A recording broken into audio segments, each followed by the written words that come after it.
নমস্কার বন্ধুরা, আপনাদের সবাইকে স্বাগত জানাই। আমি আজকে পটল আর চিংড়ি মাছ দিয়ে একটা রেসিপি নিয়ে চলে এসেছি। পটল চিংড়ি, এটা অনুষ্ঠান বাড়িতেও খুব জনপ্রিয়। তো কিভাবে এটা আমরা সুস্বাদু করতে পারি সেটাই দেখে নিই। এখানে আমি কিছু পটল একটু খোসাগুলো এইভাবে ছাড়িয়েছি, একটু একটু রেখে দিতে হবে, তাহলে কি হবে পটলগুলো চুপসে যাবে না। পুরো খোসা ছুললে ওটা হয়ে যেতে পারে, সেই জন্য এইভাবে কেটেছি, কেটে ধুয়ে নিয়েছি। আর এখানে একটা মশলা, এই মশলাটা দিলেই কিন্তু দারুণ হবে। সেটা হচ্ছে দুটো ছোট এলাচ, একটা বড় এলাচ, কয়েকটা লবঙ্গ, দারচিনি আর একটু ধনে। এগুলো আমি শুকনো খোলায় ভেজে ড্রাই রোস্ট করে রাখলাম। তারপর ওই কড়াইয়ের মধ্যেই 2 চামচ তেল দিয়ে আগে পটলগুলো খুব ভালো মতো ভেজে নিতে হবে নুন আর হলুদ দিয়ে। তো নুন আর হলুদ দিয়ে, পরিমাণ মতো নুন আর হলুদ দিয়ে পটলগুলো আগে একটু ভালো মতো ভেজে নিতে হবে। ভালো মতো ভাজলে খেতে ভালো লাগবে। আর আমি এর মধ্যে কিছু আলুও দিয়েছি, আলুটা ডুমো ডুমো করে কেটে ধুয়ে রেখেছি। আলু ইচ্ছে করলে স্কিপ করতে পারেন। আর একটু আওয়াজ হচ্ছে, এই হাওয়া দিচ্ছে খুব বাইরে, এটা ইগনোর করবেন, সেই জন্য আওয়াজ হচ্ছে আর কি চারদিকে।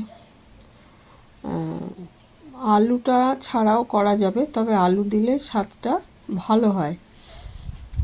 আমরা অনুষ্ঠান বাড়িতেও যে খাই সেখানেও কিন্তু আলু থাকে। তো এটা পটলগুলো ভালো মতো ভেজে নেওয়া হয়ে গেছে আমার। এবারে ওই তেলের মধ্যে আমি 2 শুকনো লঙ্কা আর একটু সাদা জিরে ফোড়ন দিচ্ছি। দিয়ে ফোড়নটা ভাজা হয়ে গেলে এর মধ্যে আলুগুলো দিয়ে ভেজে নিচ্ছি। আর নুন আমি আগেই দিয়েছি, অনেকটাই দিয়েছি, সেই জন্য আলুর মধ্যে আর দিচ্ছি না, পরে লাগলে দেব। ফোড়নটা ভাজা হয়ে গেছে, এবারে আলুগুলো দিয়ে দিচ্ছি। আলুটা ভাজা হয়ে গেলে এর মধ্যে আর আমি বলে নিই, চিংড়ি মাছ ভাজাটা আর আমি দেখাইনি। চিংড়ি মাছ একটু হালকা করে ভেজে নিতে হবে, কারণ চিংড়ি মাছ হচ্ছে বেশি ভাজলে শক্ত হয়ে যায়, কাজে একটু হালকা করে ভেজে আমি রেখে দিয়েছি। আর আলুটা ভাজা হয়ে গেলে এর মধ্যে একটা মশলা দিয়ে দিলাম, সেটা হচ্ছে 2 বড় সাইজের পেঁয়াজ, 4-5 কোয়া রসুন আর 1 ইঞ্চি আদা। এটা আমি বেটে নিয়েছিলাম, মিক্সিতে পেস্ট করে নিয়েছিলাম, সেগুলো আর আমি দেখাইনি, সে মশলাটা বলে দিলাম।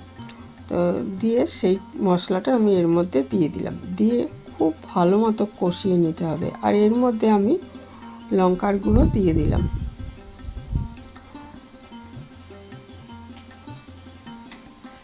দিয়ে এটাকে খুব ভালো মতো কষিয়ে নিচ্ছি। আর একটু জিরে গুঁড়ো ধনে গুঁড়ো দিতে পারেন, তবে আমি যেহেতু ধনেটা আলাদা ড্রাই রোস্ট করেছি ওই জন্য আর ধনে গুঁড়ো দিলাম না। এইভাবে করলে কিন্তু দুর্দান্ত হয় খেতে। তা ওইটা মশলাটা মোটামুটি ভাজা হয়ে গেলে এর মধ্যে ভাজা পটলগুলো দিয়ে আর একটু কষিয়ে নিচ্ছি। এর মধ্যে খুব সামান্য মিষ্টি দিতে পারেন, তবে আমি মিষ্টি দিইনি, তাতেও খুব ভালো হয়েছিল খেতে, কারণ ওই পেঁয়াজেই 2 বড় সাইজে পেঁয়াজ দেওয়া হয়েছে, পেঁয়াজও মিষ্টি, সেই জন্য আর আমি আলাদা করে দিইনি। তবে অনুষ্ঠান বাড়িতে অবশ্যই একটু মিষ্টি দেওয়া হয়। আচ্ছা, এখানে আমি জল মিশিয়ে দিচ্ছি পরিমাণ মতো, যাতে তরকারিগুলো সেদ্ধ হয়ে যায় সেইভাবে। আর চিংড়ি মাছটাও হালকা করে ভেজে রেখেছি, ওটাও সেদ্ধ হতে হবে। তবে সবজিটা আলু আর পটল আগে কিছুটা সেদ্ধ হয়ে যাক, তারপরে আমি চিংড়ি মাছগুলো দেবো, কারণ চিংড়ি মাছগুলো হালকা করে ভাজলেও অনেকটাই সেদ্ধ আছে। তো বাকিটা হয়ে যাবে আর কি 4-5 মিনিট ওইটা ফুটিয়ে নিয়েছি ঢাকা দিয়ে। তারপরে আমি ঢাকাটা খুলে এর মধ্যে চিংড়ি মাছগুলো মিশিয়ে আরও মিনিট 5 এটাকে সেদ্ধ করে নেব। আর এই সময় ওই যে মশলাটা করে রেখেছি আমি, ওই যে সিক্রেট মশলাটা করে রেখেছি ওটা দিয়ে দিচ্ছি, দিয়ে ঢাকা দিয়ে আমি মিনিট 5 রান্না করে নিচ্ছি, তাহলে এটা রেডি হয়ে যাবে। আর তারপরে স্ট্যান্ডিং টাইমে 5 মিনিট রেখে দেবো, আঁচটা বন্ধ করে ওভেনেই রেখে দেবো কড়াইটা ঢাকা দিয়ে, তাহলে পরিবেশনের জন্য রেডি হয়ে যাবে। গরম ভাতের দুর্দান্ত লাগে এটা, কিন্তু রুটি দিয়েও ভালো লাগবে খেতে।